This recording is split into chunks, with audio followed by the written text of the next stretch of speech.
Good afternoon.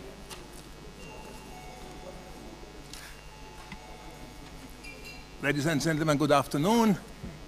Дорогие друзья, уважаемые коллеги, добрый день.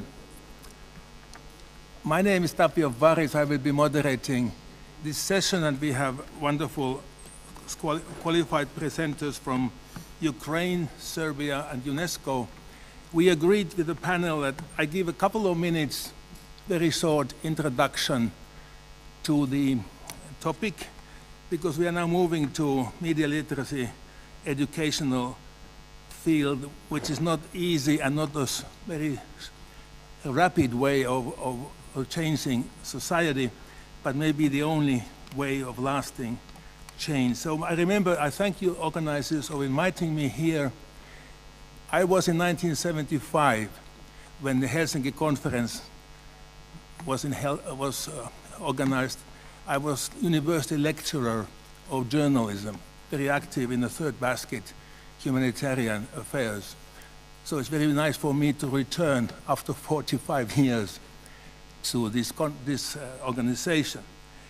Let me begin by explaining why I have this introductory slides. Is that for many decades I have been working with UNESCO, developing the concept, and also from 2000 with European Commission and European Union as an invited speaker and expert in media and digital literacy.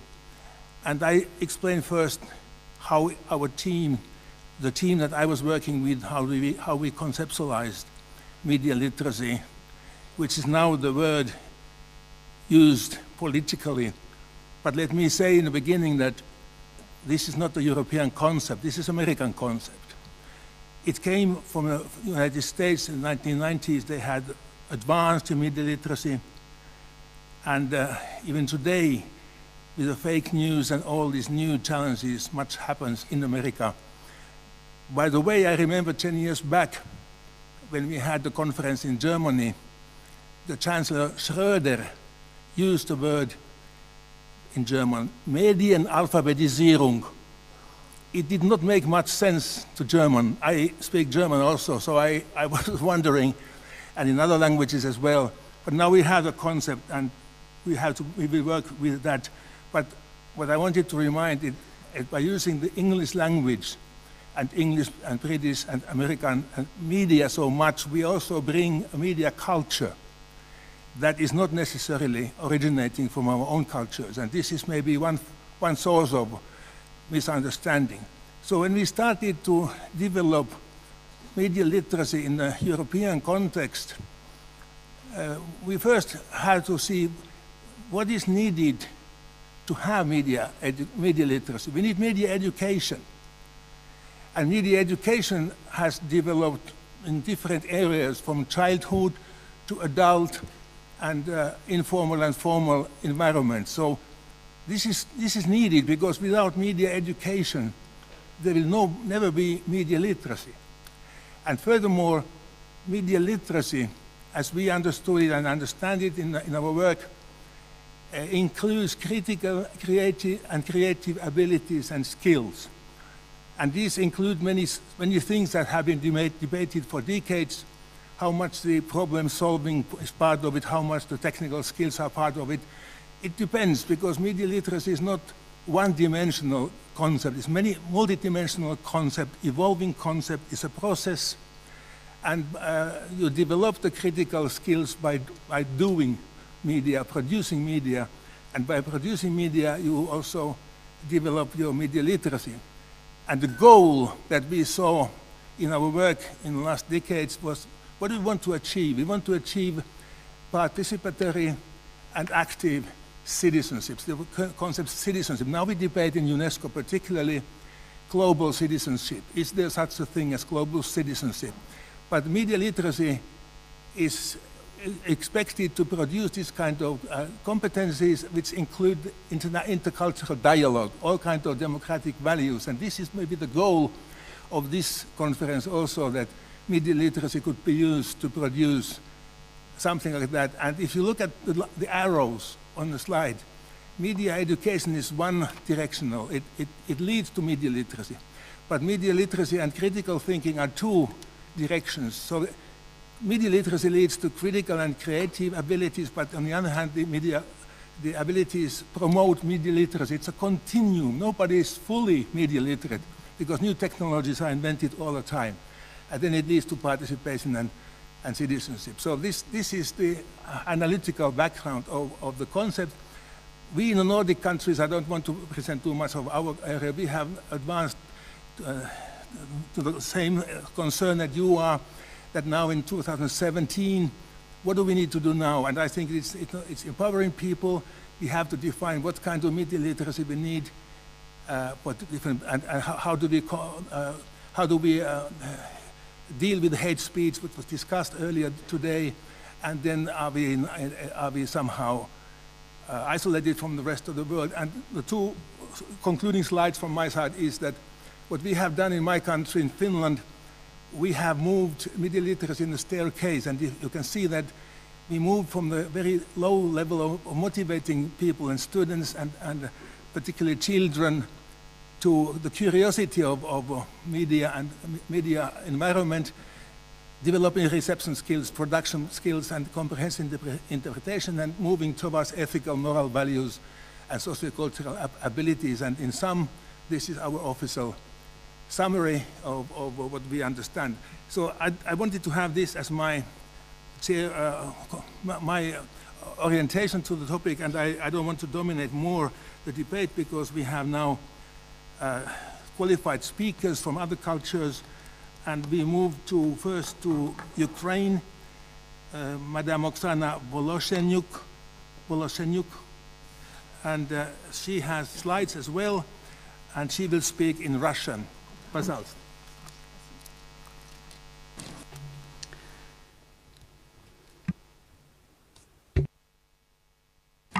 Slide. I don't see the slides up yet. Не вижу просто слайдов. Could you please put up the slides? Кому мне обратиться? Нет слайдов.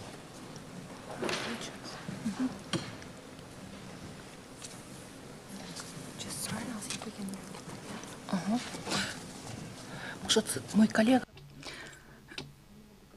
I'm sorry, I cannot start without the slides. Because Okay. I haven't speak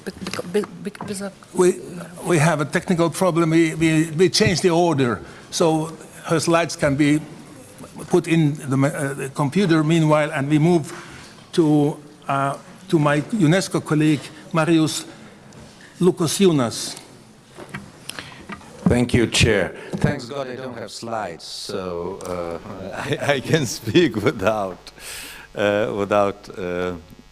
being pushed in the line. Thank you, Chair. Again, I think today's topic is very important for UNESCO, but also it is one of the areas where we could discuss freely how to counter different kind of flaws which we see in the area of communication among people, among nations, among audiences and professional groups of journalists and so bloggers and so on and so forth. If you look from the UNESCO perspective, we definitely see media and information literacy as a strong tool cutting across education, cultural and social contexts. That's why, from our point of view, and I think that very well coincides with what Tapio was just talking about, that's why it is media and information literacy is not just about media.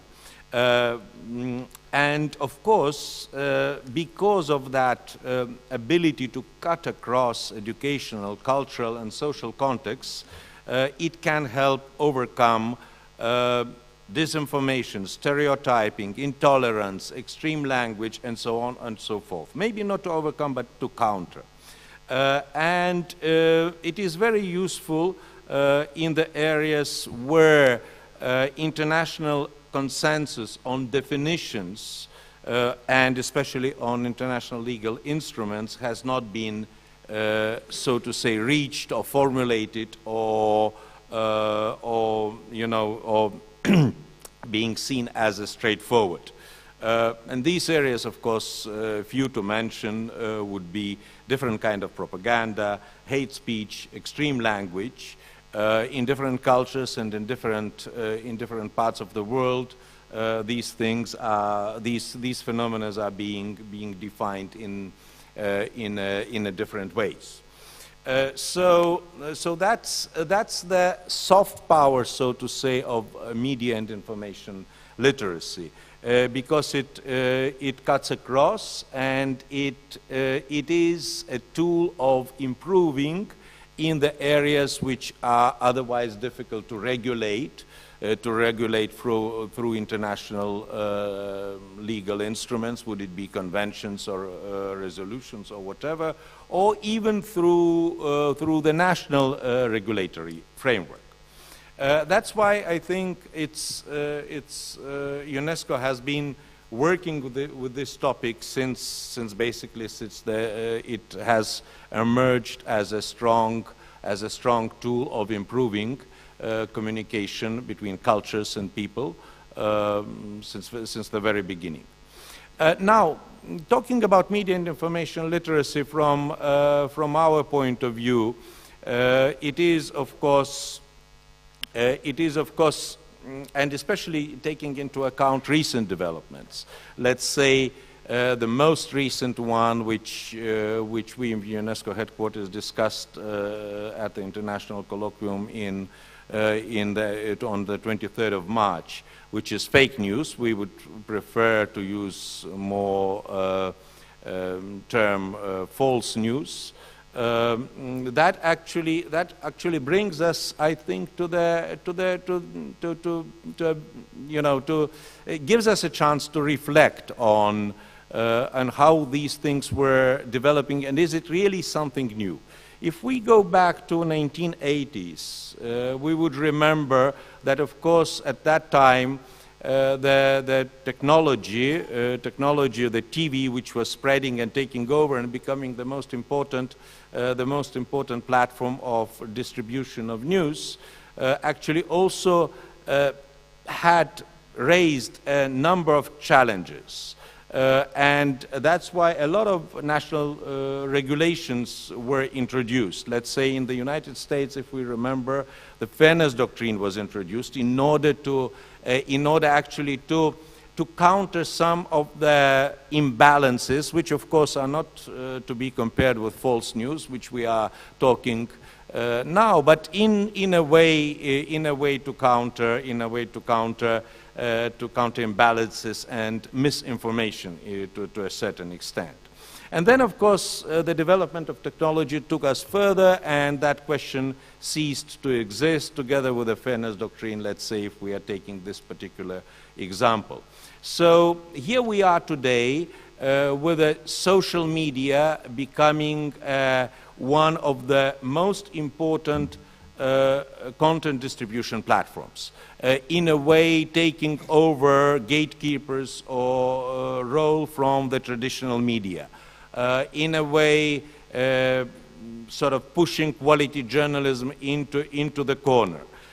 What can we expect in the future if we think about that?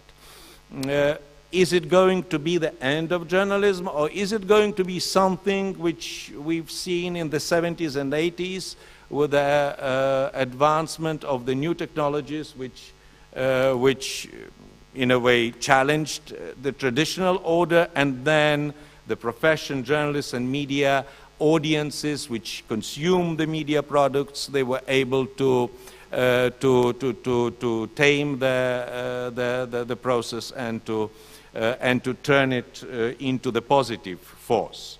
We don't know that, but of course, but we have to think about it when we are talking about media and information literacy.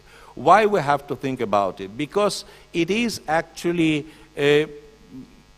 answering what media and information literacy can do today we first have to answer what is the context media and information literacy is operating. And technological context, the context of the social media becoming more and more important distribution platform is one of the key aspects. Another thing is that in order to understand how mass communication adjusts to new technologies and does not lose its social value and its democratic focus, we have to see not only what is the chance, but also plan how to respond to that change. And of course, that also has to be built into the media and information literacy strategies and practices. How to respond, and here, of course, it's a bit more clear answer because we are talking about specific things. If we go, so what I'm trying to say here is that basically when we are talking about media and information literacy and want to contextualize it, we have to put it into the context of mass communication as a concept as such. And mass communication as such is telling us that it's not only the message, but it's also the platform and the audience. So when we are thinking about media and information literacy, we have to think from three perspectives here. First, we have to think how media, what kind of steps we have to take in order to, so to say, to fix the content of which is being distributed on different kind of platforms. Would it be quality journalism as a traditional platform or social media as not so traditional platform? And here we have a lot of ways to, and all of that has to be part of the media and information literacy thinking. So here, I mean, fixing the content, we know already a lot of tools. They have been developed, answering to the recent challenges. Would it be fact-checking? Would it be more transparency, more authenticity within the journalism, diversity of core of media professionals as well as themes, analyzing and understanding role of algorithms, and so on and so forth. The second aspect, I think, which is important when we are thinking about media and information literacy in the new context, is actually how to improve communication platforms. And here, of course, we are talking about the old communication platforms, since we are talking about journalism here, which is TV, radio, and print journalism, as well as social networks as the new platform which has emerged as very important one. And here we have to, again, think about how to cooperate with social networks. One of the examples, I'm sure it has been mentioned here, is the big consortium which is called Decoder, where Le Monde, Facebook, and many other newspapers and news organizations are coming together in order to do a fact-checking. I'm sorry about that. Then another aspect which we have to think about, and of course it's not that much about teaching media or preaching media and information literacy, but still it is important, is how to synchronize our business, the business model of existing media with social media. Where are the meeting points? And I think that's one IFRA is working a lot on that. They are having a huge questions among their members, as well as vis-a-vis the social media platforms. They see it as a threat as well as an opportunity. It's not that we have to incorporate that issue into media and information literacy, but definitely we have, when we are explaining to the people, let's say, what is the agenda of media? Of course, we are talking a little bit about business models also. and that's inevitable. What else about fixing the communication platforms? Different sources of information, like of funding, like crowdsourcing and so on and so forth. That's another aspect which is important. For the member states, it is thinking more seriously about creating mixed regulatory systems with private and public funding, as well as, of course, for public funding for investigative journalism, which is the issue which is very high on the agenda. And then the third aspect is fixing the audience, so to say, and that's where the straightforward media and information literacy programs usually come in. These are media and information literacy programs within the educational system, would it be higher or secondary education, then the capacity building for young, for gender-oriented, but as well as for adult. That's also, I think, is a very important thing. One of the things which we have to learn, we have to understand very strongly is that media and information literacy is important for everybody, for all. So it's a cross-cutting, so to say, issue. One of the aspects which might be interesting, for example, and interesting experience of Irish public service broadcaster, they have their own program of media and information literacy. Basically, they see it as part of the mission of the public service broadcaster. So, of course, when we're talking about media and information literacy channels, then again, it's not just schools, universities, or special programs or universities for and so on and so forth. So the fact that it is part of the mission of public service broadcaster, public service media, I think that's also a very important aspect. And of course, one more observation of a practical, so to say, kind. It could be seen as a case study in a respective country. It's very difficult usually to, if it's not like in Finland where it's rooted very well and it's continuing different kind of media and information literacy programs. It's very difficult in some countries to push it through to get the public finances to support media and information literacy programs. And I think one of the good opportunities to do it is working together in the pre-election cycles, because that's as we see it's a real concern of the politicians. It's a real concern that people are making informed and right choices, not right but informed choices during the elections, and of course understanding how media works, being out of the bubble of false or fake news. And many other things. This is an important part of the electoral campaign and of the electoral regulatory bodies.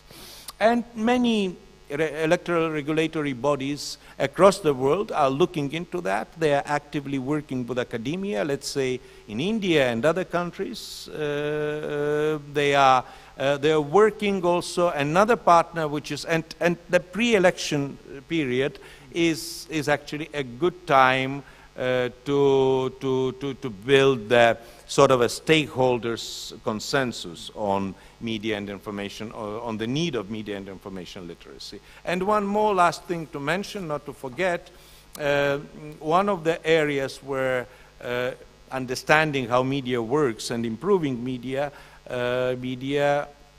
how media works, which shouldn't be forgotten, is press councils and other self-regulatory bodies, which are actually which has to build their capacity in order to counter the challenges of false news and all all other developments which we see in the context of social media becoming more and more important as a distribution platform. Thank you.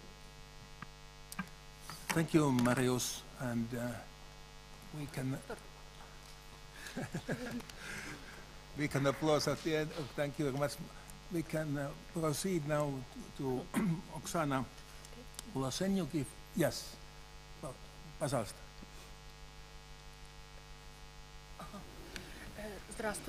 Good afternoon. The discussion we're having today has three heroes: the media, their audience, and media education. And it must be said that I would like today to focus more on the strategy of developing media education based on the case of Ukraine. Media education in Ukraine is quite young. In 2010, we saw it as an educational innovation, with scientists and pedagogues who felt that there was a kind of discommunication with the young people. In 2010, Ukrainians, for the first time, started to use the word media education. At that time, it was still separated. There were two words. Also, media education very quickly found its role on the agenda of independent Ukraine. In 2013 and 14, this word was now used together with a hyphen, and since 2015 we have one word in Ukrainian: media literacy, because over the past 7 years the word and the idea became an integral part of our everyday words. And so in 2015 it became something very important for every modern Ukrainian, and it became a vital skill. And we all understand why, because the media messages that we received and that we continue to get were a mix of hate speech, distorted facts, disinformation, and the biased attitudes of journalists that everyone saw clearly.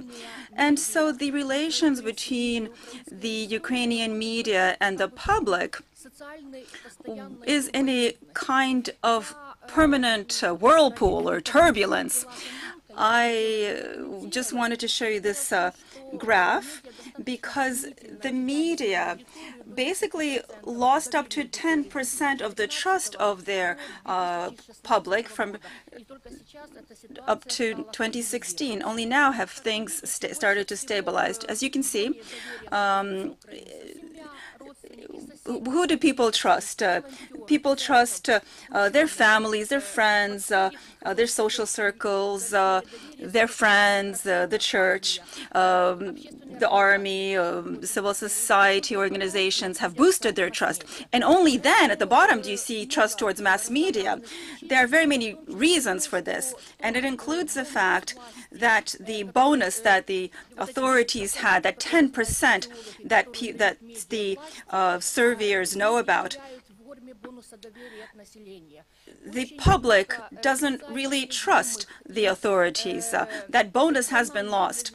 In the regions, there are many very vulnerable people, and they don't believe that the government is independent, and they see the media as the public face of the authorities. In spite of all of these issues and contradictions, Ukrainians still believe that media is something which is a new value for them, which can provide for transparency, public control of social transformations and the reforms. I just wanted to show you a number of ways we can measure the way that Ukrainians see media literacy, this latent media literacy as a critical view of media, which depends on the social situation itself. How do we measure this in Ukraine? I would like to give you some facts from the latest survey held by Stop Fake by Evgenia Fedchenko, and this is a Kiev Institute of Sociology that conducted the survey that was requested by Stop Fake. With regard to fake news and propaganda, over 50% of people are afraid of this. This is similar to other countries. In Spain, only 86% of people identify fake news as a major threat. But in Ukraine, the number of people who know about the problem of fake news is one of the highest. So now we can even say that society as a whole feels that this is a potential problem, and they think that this is one of the most important issues of the day. Another statistic is about disinformation and propaganda. That was also looked at the survey. Do you believe that in Ukraine there is a threat of Russian propaganda? 58% of people say yes, and 25% say no. Now, one of the conclusions and outcomes of this survey, which very much was a source of chagrin for my colleagues, is that now in Ukraine we really need to have media education, and the fact that we do need fact-checking. Over 47% of Ukrainian parents would like to see their children to have media education.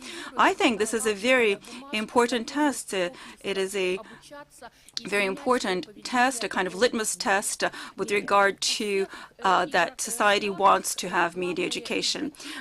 The lead players in many countries, and in Finland as well, whose experience is very important to us, is the area of media education. The area of education itself, when you're talking about governments, libraries, the creative industries, and NGOs provide education overall.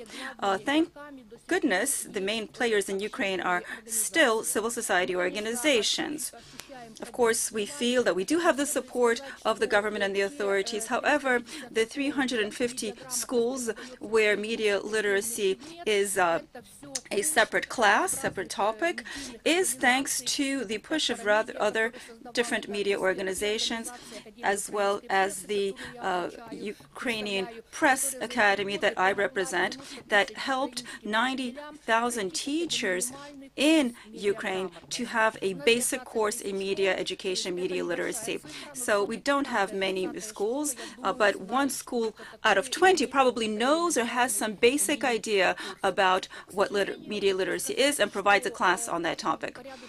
For a number of reasons, we perhaps did not approach education from the right side. We started with the higher classes, while media education really should start from diapers, really. Now, what is happening in Ukraine today? Ukrainian society has perhaps reached the first kind of level of success with regard to media education. This is linked to one of the most successful reforms we've held in Ukraine is in the area of education reform. Today, our basic education standard must have 15% of time for the pupil needs to be devoted to media analysis, to decode media, and to create media messages. And in high schools and the public schools, they also have media education and literacy as an official class. In the past, this was something experimental. In the past, this was something that only people who are interested in media were concerned with. But now, I believe we've made a major leap in order to have overall comprehensive media education for everyone. What else did I want to say? Today, we have a strategic approach, and society wants this kind of education. Stakeholders who worked with managers, with librarians, etc. Now this has come to a head. Of course, we need to train personnel. We've created a basic but a very good methodological approach. I believe that now we need to focus on synergies between the media industry, the media owners, journalists, civil society, and the education system and the system of libraries. As we saw in Finland, for example, where each library devotes 25% of its time and its work to programs that focus on media literacy. For now, I don't see any major initiatives on this front because the media has other problems they're trying to grapple with right now. But they really need to have awareness raising and to educate society now. You need to also, like in Sweden, for the 25 years now, they have provided for many different awareness raising and media education programs. So our media education programs is something that we are going to celebrate 7 years of soon. And it is from 7 years of age that children will start to get media education in Ukraine. Thank you very much. And just one more thing I wanted to mention. Today we've heard a lot about manipulation, about distorted information, and about fake information. I think that when we have one case of distorted information or fakes, that's not a good thing, but it's just one kind of instance. But we are living in a post-fact society, post-truth society. But it doesn't really but we need to make sure that it doesn't distort all of our perception of reality. Now, we need to make sure that the public should get media education and so that we have real information, and so for society to be media literate. Thank you very much, Oksana. It was very good presentation and very many points on trust on the media and when to start media education and by whom. I still would like to go through the panel first before opening discussion because it may break the rhythm and I want to hear all the panelists and then we have a lot of time for debate. Thank you very much, and then we move to Serbia. Đorđe Krivokapić, pronounced correctly? Of course. Thank you. Thank you. So, hello. My name is Đorđe Krivokapić. I'm coming from Faculty of Organizational Sciences from University of Belgrade and also from Share Foundation. At the faculty I'm teaching, I'm a lawyer. I teach business law and IT law, but also in Share Foundation. I run a research team.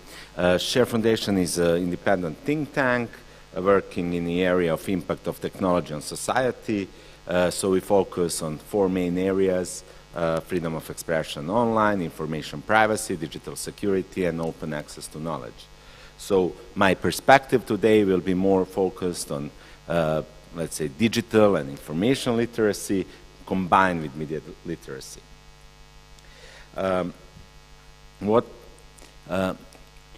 we are focusing on in the last period of time are mainly issues of transparency of algorithmic governance and algorithmic discrimination. It's important to understand today that understanding these processes requires like really deep interdisciplinary teams coming from different perspectives. So in order to understand how these things impact us and media public sphere, we need to have like policy researchers, lawyers, tech experts, data scientists, artists and digital humanists in order to be able to understand what is really going on. And it's really not needed to explain why these topics are important and why and how internet and digital public sphere are changing media ecosystem. But again, I have to point out that in most European countries, 2/3 of population are constantly online, and internet is their main source of information. That fact really changed a couple of things. The main impact, as we can see now, is impact on business models. This impact on business models provided much less subscription and much less selling of news. So we can talk about business models based on public funds, but that's not really important in this discussion. What is important in this discussion that we have like many more data-based business models. What it does really mean? That means that when we talk about data-based business models for media in general, we talk about business models where the product is the reader. So the product is not really the news. How? In order to establish a new media outlet today or to make sustainable some online media outlet, you really need to attract some audience. And most of the users of internet today wake up and go to bed together with a couple of big social media platforms, especially Facebook. So media today, in order to bring audience to the website, first has to go to big platforms, provide money to them in order to get some traffic and audience to their platform, and then transform this attention into the data, advertising, and maybe some revenue. And that is something what is changing the whole ecosystem. Where we see the deep impact of that. Probably most of you heard about Blue Whale. Blue Whale, a really dangerous game which was published all around the internet in last couple of months. Blue Whale has all the perfect elements for this new business model. You have a news, or let's say headline, which puts together a couple of elements. First element is internet and technology. The second element is game, mysterious game. Third element are minors and children, and fourth element is suicide of these children. So when you put all these four elements, mystique, together in one headline, it's really clickable. And when you take the perspective of a parent, of educator, it's really irresponsible not to click on it today. However, this Blue Whale machine of misinformation came into the different spheres of institutional forms, where you had, like, in all across the Europe, different public institutions providing additional information on Blue Whale, asking parents and educators to pay attention on this usually proclaimed as video game. What's the problem, in fact? The problem is that Blue Whale is not so mysterious. It's an old game of challenge. It's not video game. It's something quite different. And we had, in many countries, especially in Balkans, but all around, very bad coverage by media of this topic. So it just turned into a couple of cycles of informing public how this game is problematic and many suicides are going on and so on, but in fact inducing panic all around. So why this story is important? It's important because when we talk about media literacy today, and when we talk about the target, we need to understand that in these critical times, when we have different kind of risks arising out of the global internet, first point for education in field of media and especially digital literacy are media itself. Our policymakers, our decision makers, are different institutions within the system who have to have understanding and knowledge how to battle it. So I would say that sometimes, and especially in this particular situation, children had more knowledge than everybody else playing this game of clickbaiting and bringing more traffic to online media.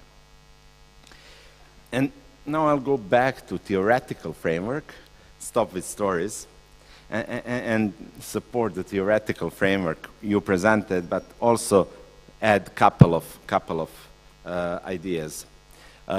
For us, it's important to understand that digital literacy and media literacy today has a couple of perspectives. And if you take a human-centric approach to media literacy, you have to understand that every citizen today is product, is consumer, and it's a media itself. So when creating a strategic framework, we have to start thinking about citizens and media as media consumers, and of course improve their critical thinking when consuming content, but also work on protecting citizens as products, protecting citizens on information highway, and at the end, empowering citizens as participants in public sphere. These three different perspectives are quite complicating the whole area because there are conflicting values behind these three perspectives, and putting them together, it's quite hard. So, on this strategic level, it's really, as I said at the beginning, important to do constant research because there is a constant change in new media ecosystem. Why? There are like different platforms arising out all the time, but even the existing platforms are changing their algorithms on a daily level and weekly level. So we really need to understand how these things are going on and be able to be flexible to adjust our media literacy programs along the way. And also, we need to understand how these country-specific issues play on a global network, because not every platform is the same in every country, and it doesn't, and we have the risks of further, let's say, balkanization or a division of the internet into the different more localized network. So at the end, I'll just share how we, as a Share Foundation, approach these things and share our methodology, which I think is already applied by many similar civil society organizations. We do constant monitoring in order to see what new things are going on the network. And based on when we identify the risks, we do research and fact-checking in order to understand what is really going on. Then, in relation to this particular issue, we conduct media production, and at the end, we disseminate the information. Our conclusion after a couple of years of doing similar kind of job is that we really need to partner with all the relevant institutions and create these networks of trust, focused trust on particular issues, and provide this high-quality content to media to disseminate. It's always really hard to motivate the media to disseminate public interest content in this kind of economy, in economy where clicks are how you get the revenue. But working together with public broadcasters and some serious media houses, that could be possible. So I'll stop here and then return words back to you. Thank you, Jorge. Now we have heard very interesting presentations, and I don't want to lead the discussion to any particular direction. I will open the discussion, and just if somebody from the panel want to comment others, we take the priority, giving floor to them. Otherwise, I just ask you to raise some comments, otherwise I will take them myself. There are so many things that while you are thinking, I don't see any hands. I want to say that because the technology is going so fast, developing so fast, I want to remind you that we had a big debate from 2000 to 2010 or 13 in the European Union about whether we should call this whole thing digital literacy and leave the media literacy side. But the cultural people, the film people had strong evidence that what they wanted to have included. And so the debate, technology in literacy and technology push is very strong always. But as an educator, I don't want to see this whole concept being technology push. But there was some gentleman from there. You have the floor, please. Я с одного боку, я хотел бы все-таки, потому что вы приводили пример только Индии в качестве позитивного, когда есть медиасредства или телевизионные каналы, которые продвигают медиаобразование. Хотел бы все-таки похвалить Украину еще раз, потому что у нас есть сегодня такая возможность. У нас присутствует руководитель регуляторного органа. We have people from the regulatory bodies here, the head of that agency, and we would like to thank him because we do have a TV academic channel which broadcasts 24 hours a day that is put together by students from press and TV, which is a very good example. There's nothing else, unfortunately, in the post-Soviet era. Now we also have some very good successes now, because we can see that from the past 10 years experience, we can provide our results for other researchers. And this gives us some very good examples from the post-Soviet area. And Marius, if I could, there's a very important issue, because we're talking about the future, or the future of media education and media literacy. In your slides, you showed as two different concepts, as two different words, because media education in Russia and Ukraine is one concept, like one word. Now, well, it could be like the lefty who said that the guns in England aren't cleaned by using a brick, or something like that. I looked at what's happening in Canada, and they use two different words, two concepts. How can we convince our colleagues that this is not two words, and that you cannot just merge it? Because in fact, there are two different concepts, and they can be confused. Нет, я к Мариусу. This was a question for Marius. Мне очень трудно. Well, it's very difficult for me to give advice on how to convince anyone.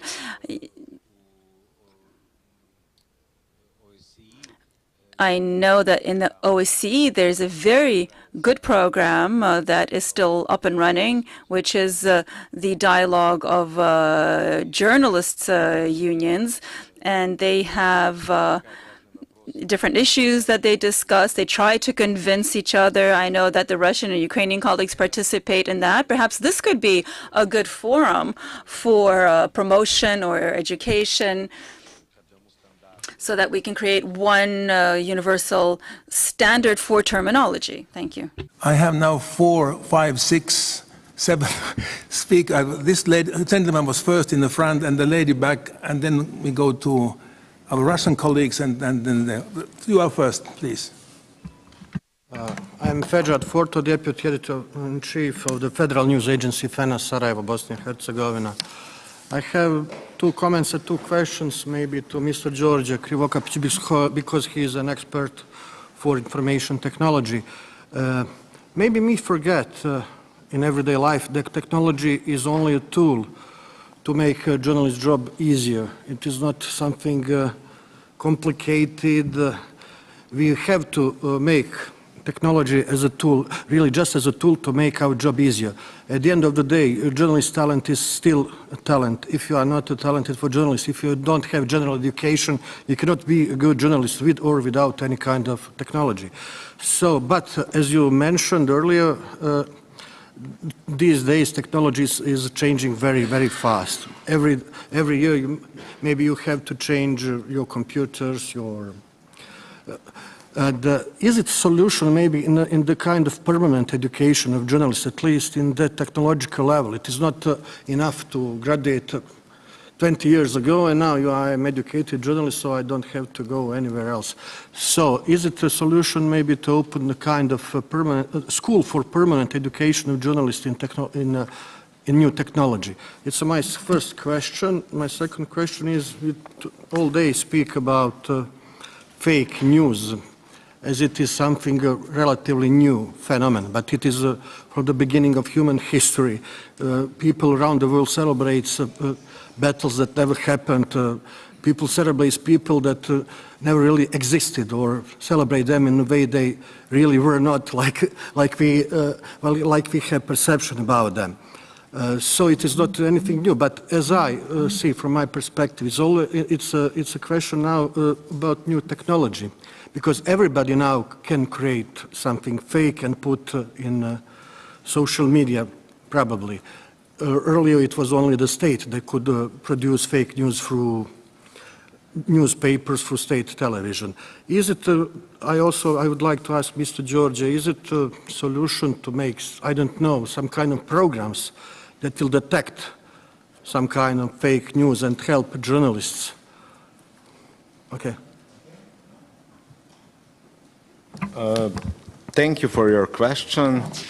First, we always have to understand that technology is neutral, and it's people who can use it and abuse it, of course. On your question regarding education, I would say we can talk about Fourth Industrial Revolution, we can talk about automatization, robotization, we can talk about the impact of technology on modern society, impact on the labor market, and there is many different topics in that direction. So when you ask, is there a need for specific education for journalists in respect to technology, the answer is yes, but not only for journalists, it's for everybody else. Everybody else need to understand how to use technology. We will have big changes on the labor market, and some jobs, not just some, many jobs will be lost due to algorithms and robots, and some new jobs will be created.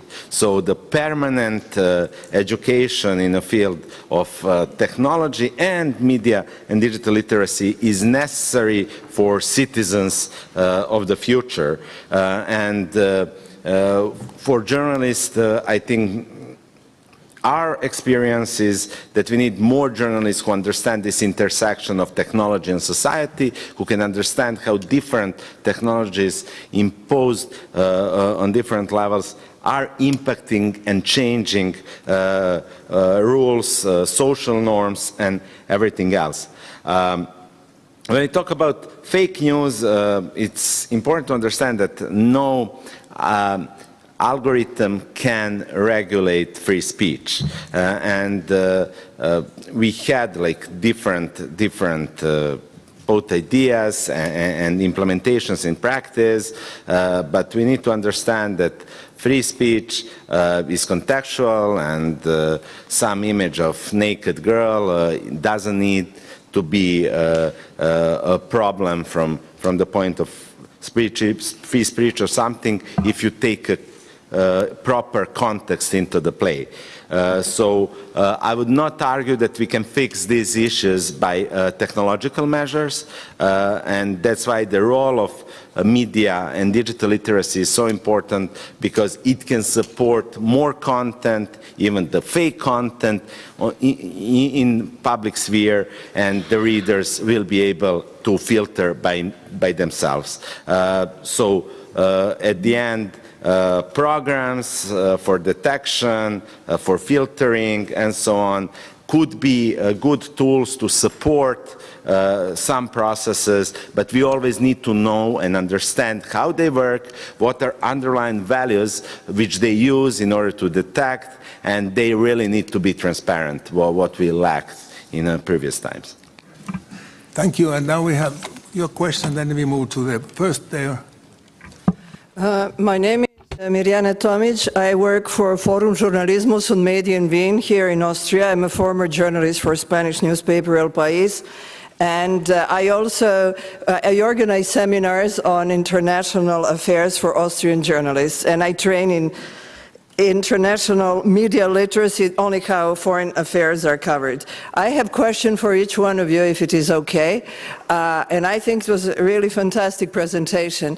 Mr. Krivokapic, I would like to ask you, who would do all this work that you mentioned? Very specifically, you know, it is so fascinating, but who would physically do it, and how it would be organized on a larger scale? Second question, we always hear, I'm not really familiar with Finland, but we always hear they have the best model for media literacy, and I read that Sputnik had to close its offices in Finland because it didn't really work. Could you just explain the basis of it? What is the basis of this successful media literacy model. When it comes to the third speaker, Ukraine, I have a doubt that I would like to present to you. As you well know, when we speak about fake news and media literacy, it's also about branding and credibility. And one of the founders of Stop Fake gave a lecture in Vienna, which I attended. I think his name is Yevgeny something. And then it all turned out to be Russia bashing on the one hand, because we become aware of fake news when they affect us, not when they do not affect us. On the other hand, he started spreading fake news himself, how the Russians finance independence of Catalonia, and I even asked him what he knew about Catalonia. Turned out he didn't even know there were right and left-wing parties that are for independence. So, and fourth question to all of you, does the audience really want to know something about media literacy, or they only want to know what's in effect them? Thank you. Now there were so many questions. Would your question be related to this? We could answer it. Yes. Okay. Thank you very much. I'm Nadezhda Ashgikhina. I'm Vice President of European Federation of Journalists, and I was Russian coordinator of Russian-Ukrainian Dialogue of Professional Organizations for 3 years. I think it's very important that we started talking about media literacy and media education just after discussion of fake news, because it's one of the answers. And what European Federation of Journalists suggests, it was already mentioned, diversities, public media, media literacy, and open discussion. And I should mention that not long ago I participated in Italy in a festival on human rights. And it was a discussion devoted to fakes, of course, and we found lots of similarities between former Soviet Union space and Italy, and blaming of journalists for producing fakes, and lack of awareness and lack of legal support. It's lots of other stuff. It means that we need real discussion, and part of media education should be sharing experiences. It was fantastic experience of students. Students had a home task to prepare their own multimedia presentation of ethics. They elaborated ethical statements, ethical standards for themselves online. It was very interesting. Just now, outside this room, young journalists from Russia and Ukraine are trying to do something similar.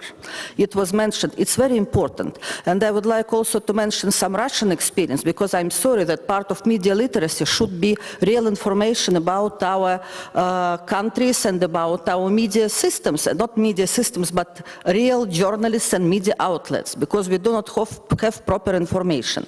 In this audience, I do not see this person who was also part of our dialogue, Oleg Shevtsov, who elaborated not only ethical model for his own company in the bordering region, in Belgorod Oblast. It's very interesting, but they elaborated handbook for teenagers in media literacy based on UNESCO recommendations, but it's real, sexy, it's very interesting. I think my question is whether it would be possible to initiate some probably online exchange of best experiences in OSCE region, best practices, how to promote ethical standards, because I'm sorry, we were talking a lot about fakes, about propaganda and disinformation. We didn't talk about journalism enough. Journalism is the only way to overcome this stuff, and it's a profession of personal choice. It's very important. Thank you. Thank you very much. Now, I will continue in a minute, but we have now so many questions for the panel that I would like, maybe you start with who will organize, the Austrian question, who would do the... Thank you for your question. It's a $1 billion question, as you all know. It's definitely, we are in a situation that we didn't build the skills and knowledge we needed, because the technology is moving too fast and we lack experts in the field. That's obvious. But as I mentioned before, and I'll relate to my previous answer, in in a situation where we have this fourth industrial revolution, we'll have like big changes on the labor market, and many people will somehow lose their jobs. So there is a question what we're going to do with them, and how we're going to keep the also from economic point of view, consumption and everything else. So education, in fact, is the answer to many questions, because education can put all these people into the different processes and also enable them to get new jobs which are establishing right now and fulfill new needs we need as society. So there is no clear answer, but we need to invest much more in education, because that way we can solve a couple of problems we are facing in future. The other question was about ethical standards, and I can just provide the experience of Serbia. We have a journalist ethical code, which worked quite fine last couple of years, but during the last year we had like deep research on all the problems in a digital environment. We constructed a nice group of both academics, journalists, and other media professionals, and we added a special addendum to ethical code of journalists in Serbia, which relates only to online environment, adding new ethical standards. But I would not say adding new ethical standards, but just clarifying how old rules and all principles are applied in new technological environment. And that's really important to understand. Even if we have this new technology going on and changing everything, the ethical questions are the same. And it's just necessary to do deep research in order to understand how we can make the old balances within the new environment. Then Oksana. Dear colleagues, well, first I'll answer the question on this side. I didn't really hear the question from the Spanish colleague, but Evgeny Radchenko, who is a founder with the other journalists and educators in Ukraine of a very important resource, Stop News, which is very relevant today. He is in the room today. So perhaps this is a question you can ask of him, because I didn't quite understand it. And now the other question. You talked about ethics in journalism. These are quite different things. Media literacy, from my point of view, and a traditional point of view, is a whole set of skills of a profession, no matter what the age is. It is childhood, university age, and it is your lifelong education. It is not a sphere that is only applied to journalism. We have journalism ethics, which is taught at all journalism schools. They have to pass exams, and it's an integral part of a journalistic education. So for me, these are things that are a little bit different. Media literacy is a complex of skills, of a critical attitude towards media, plus creativity. Thank you. I'll just address the question, who will do it? I think it's the only way to do it. It's clearly a multi-stakeholder process. It is a responsibility of the government, but to provide such kind of educational programs to the society and opportunities to the society. But of course, in the end of the day, it's not only the government which has to do it. It's a multi-stakeholder process. It's the media associations, the social platforms, and so on and so forth. It's a little bit like with the safety of journalists. We can build an analogy and say that we are talking here about safety of truth within the media environment. And clearly it is the task of everybody. And I have to say that we also have quite a bit of examples already of not only of course, of media, governments, educational systems doing that, but also social media. Google has launched quite a bit of projects, and Facebook is supporting different kind of initiatives in that area. So there is an understanding that it's a multi-stakeholder process by nature. Thank you. I will very briefly answer the Finnish question. That first of all, there are many reasons for any secrets, but we have to know. You have to know that we have invested a lot on teacher education. I was myself appointed a full professor of media education for classroom teachers in 1997, so quite late, but we made good progress, and every teacher, every level from kindergarten to higher, have basic, not only skills, but competencies in this field, and that I'm very proud of. Secondly, we are not Russia. We are not afraid. We are immune to Russia. We don't have any fear. The Sputnik they try to open a local radio station in Finland, but with technical argument that there's no available frequencies, the government denied. But that's no problem. I mean, Russia is there, we are there, and everybody has their propaganda. What's the problem? Now, we have still 10-15 minutes if there is. Oh, yes, sir. I forgot. There were several hands. I forgot which order. Maybe we take from the lady back there first, because I think she was first. Please.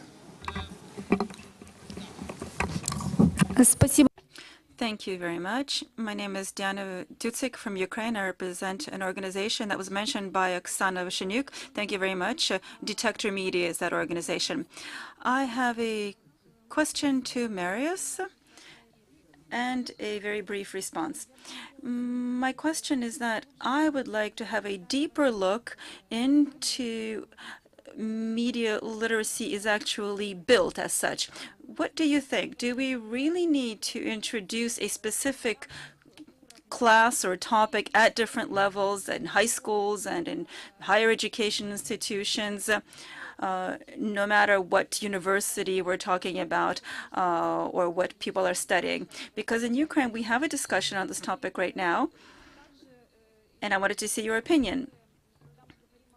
When we talk about the role of government or the state, sometimes the state wants to use media literacy as an instrument of patriotic education. Now, we understand why this is happening in Ukraine, because we have a threat from Russia, and we very much feel the pressure of Russian propaganda. And quite often, officials, when they talk about media literacy, only see it in this very narrow context. So how can this be separated out? What would you recommend? How can we separate these things out, which are quite different? And a brief response to what I heard from Nadezhda. An important question was raised, the overall access online to media literacy materials for everyone and for journalists. Well, my organization has developed an online textbook on media literacy for teenagers. It is a very user-friendly platform for teenagers. It is accessible to all. It's mediadriver.online. It is open access, and we are elaborating an online course right now on news literacy. This is basically for the public at large. It uses very clear language. Everyone can understand it, but it could also be used by journalists, because we're going to have some very basic information on standards, on how quality news can be distinguished from fake news. Thank you very much for your question. Well, it's very difficult for me to give any recommendations on how to reform Ukraine's education system. But I think we have two important basic issues. First of all, of course, we have to start by providing an upgrade in education for teachers. Now, how these courses on media literacy are taught in school, I'm not an expert and I can't give advice on that, but we can have two approaches. On the one hand, you can have special voluntary or kind of half voluntary classes that may be exclusively focused on media literacy.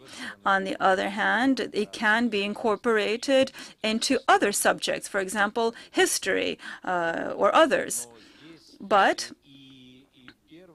well, in the first and in the second instance, first of all, media literacy, of course, must pertain first and foremost to the teacher who's teaching media literacy. And what should we start with? Well, I think we need to start with media literacy for teachers themselves. As for your second question,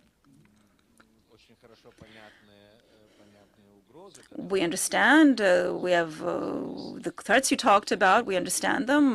That's because in Ukraine there is a long-standing tradition of what we call patriotic education.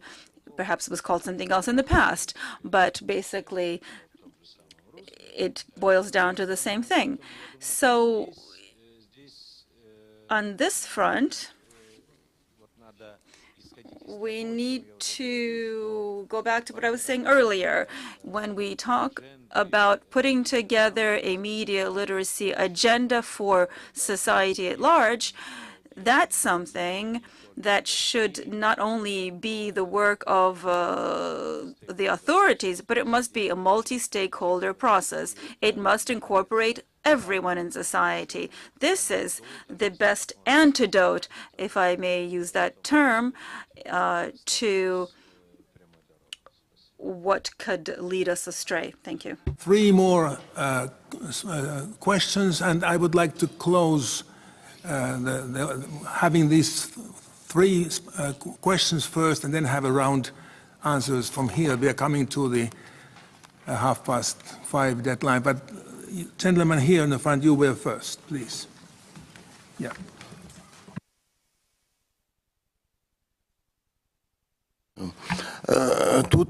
Andrei Sviridov. Andrei Sviridov, Kazakhstan, a journalist observer, Kazakhstan Bureau of Human Rights. A clarification question. We talked about media education and media literacy. Have I understood correctly that media education means teaching journalists about these issues, and media literacy is rather something like awareness, not for journalists, but for the readership, the users and consumers of media, and perhaps internet users. So in any case, as a matter of example or fact, I wanted to say that something similar back in 95 or 96 we had in Kazakhstan, when no one in Kazakhstan really knew anything about the internet back then. But I did teach in school students about how to read newspapers, how to watch television knowledgeably, and for this to be useful for one, and for one not to become a victim of media. And this is something we did amongst journalists in Kazakhstan as well. And this is something we did back in 95, 96. And I wanted to reply immediately, and then we go to the two other questions. Well, you were doing media education, in fact. Media education, as we understand it in UNESCO, is a process of education, of skills, understanding, working, and how media is put together. Media literacy is the result of media education, the whole system of knowledge. Thank you. Спасибо большое. Two more questions, one on the left, the gentleman, and then you in the back. First you, please. Спасибо. Thank you very much, Mr. Chairman. I am Vladimir Zhiglov. I come from the Russian delegation. I have a question to the distinguished Madam Volshenuk. And perhaps my question has already been asked, or perhaps you've already foreseen my question. I was very interested in your presentation, in fact. And based on what you've said and based on what I've read on the internet, with regard to your academy's program, the main goal for media education in Ukraine is fighting the so-called Russian propaganda. Well, okay, fine. You also said a lot about manipulation. Well, the question is, how can you guarantee that these media education programs won't themselves turn into a manipulation and a kind of turning people into zombies because they will be applied to children starting from the age of 8? Ну, Well, I can't really show you the slide right now, but I can tell you that this year, the Internews Network media organization that has been supporting this type of education in Ukraine held an independent survey of teachers who teach this subject and have been doing so for 5 years. So the basic skill they want to introduce is critical thinking, and opposing manipulation and propaganda is somewhere fourth on that list. So teachers themselves see this question in a non-politicized manner. They want to teach children how to have critical thinking, and this is the core of our education and reform today. This is the result of an independent survey, and this is the basic guarantee that is needed, and this is the assessment of the teachers themselves. The gentleman at the back, you have the last question, unless there's something additional. Please. Thank you, Mr. Chairman. I don't really have a question, but a response. Oleg Chevskov, Belgrade from the Russian Federation. We are in a region which borders with Ukraine, and in the former Soviet Union, the closest center to us is the city of Kharkiv. And so because we are in a bordering area, we have many different people who come from Ukraine and who speak Ukrainian, also forms the sources and the demand for media. So we can have a source of media from Ukraine, and people who want to see what's going on in Ukraine. The TV basically doesn't have any borders either. So in the region of Kharkiv, we have a huge population there, and sometimes this is we have people who watch TV channels from Russia because people have satellite dishes, and no one here doesn't know how to, even from the early age, know how to use phone apps and to get any kind of media information they want. Basically, I came to Kharkiv and I asked people about this. Basically, we are in a situation where we have a kind of crossing of the borders of media channels. So we are asking ourselves the questions, who needs to be responsible for developing things in this area? And I think the mass media themselves have to take care of this, because we journalists need to have a literate audience. And this is how we're different from PR people or propaganda people or the governments. We want to get information to people who want and who need socially important content. People said that in the post-Soviet era there's a lack of information on this topic, but I have two publications here. One for children, Interesting Journalism, and the other one, Understanding Media for Young People. We have 2,000 and 5,000 publications each. This is our own initiative. We don't have any political cases in these textbooks. We do not talk about propaganda or anything. Of course, the book for children uses fairy tales and stories on telling about media, how fakes are elaborated, how social media can abuse information, the mechanisms of self-regulation. So media understanding is for young people, for children, and this is very close to Marshall McLuhan from Canada, who used the children's Bible for children to teach them about the Old Testament.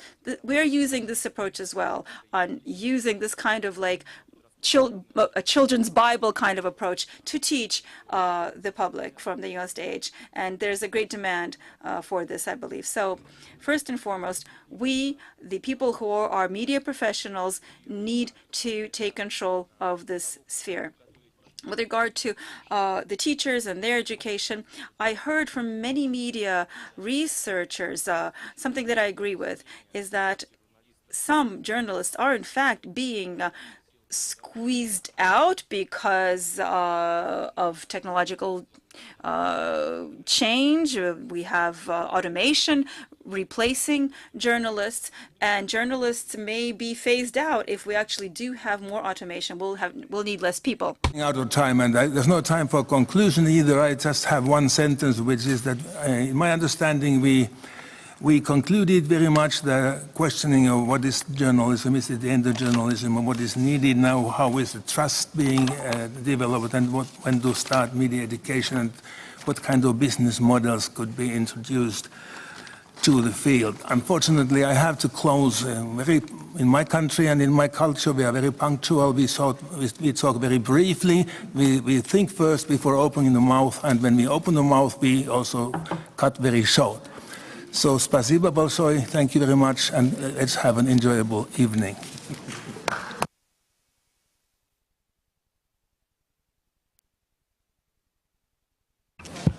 And just to remind that everybody is invited to a small reception here in the fourth saal, so to continue enjoying and mingling.